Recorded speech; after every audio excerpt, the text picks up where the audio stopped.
అందరికీ నమస్కారం.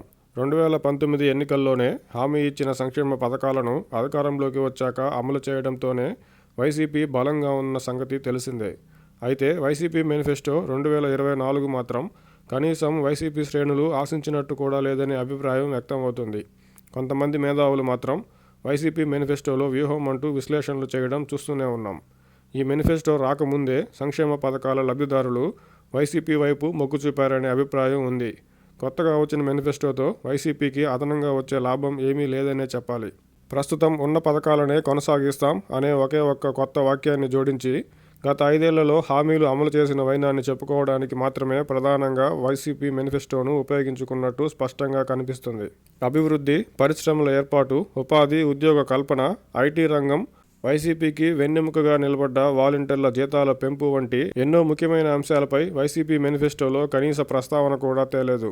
పోలవరం పూర్తి చేస్తామని ఎన్నోసార్లు డేట్లు మార్చినా, మంత్రులను మార్చినా గత 5 ఏళ్లలో కనీసం 1% పని కూడా పూర్తి చేయని వైనం మన కళ్ల ముందు ఉండగానే వచ్చే 5 ఏళ్లలో పోలవరం పూర్తి చేస్తామని ముక్తసరిగా కొత్త మేనిఫెస్టోలో పెట్టడం అతిశయోక్తనే చెప్పాలి.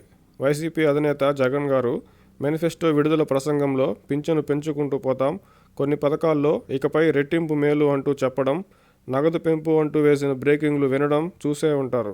నిజానికి ఒకసారి మేనిఫెస్టో నిశితంగా పరిశీలిస్తే ఇకపై రెట్టింపు వట్టి మాటేనని, నగదు పెంపు నకిలీ మాటే అని అర్థమవుతుంది. ఇకపై రెట్టింపు నగదు వచ్చే పథకాలు మేనిఫెస్టోలో ఏమీ లేవు. అమ్మఒడి, రైతు భరోసా పథకాల్లో 2,000 అదనంగా పెంచినా మిగిలిన అన్ని పథకాల్లో ప్రస్తుతం ఇస్తున్న నగదును మాత్రమే వచ్చే 5 ఏళ్లలో ఇస్తామని చెప్పారు. ప్రస్తుతం ఉన్న పథకాలను కొనసాగిస్తాం అంటూనే ఇకపై రెట్టింపు అనే మాటలతో వైసీపీ మేనిఫెస్టోను విడుదల చేసిన ఉన్న పథకాలనే కొనసాగిస్తున్నారు తప్ప కొత్త పథకాలు కానీ, ఇకపై రెట్టింపు నగదు ఇవ్వబోతున్నట్టు కానీ ఎక్కడా పేర్కొనలేదు. అందుకే వైసీపీ మేనిఫెస్టో 2024 నవరత్నాలు 2.0 కాదు, 2019 నాటి నవరత్నాలే అని చెప్పక తప్పదు.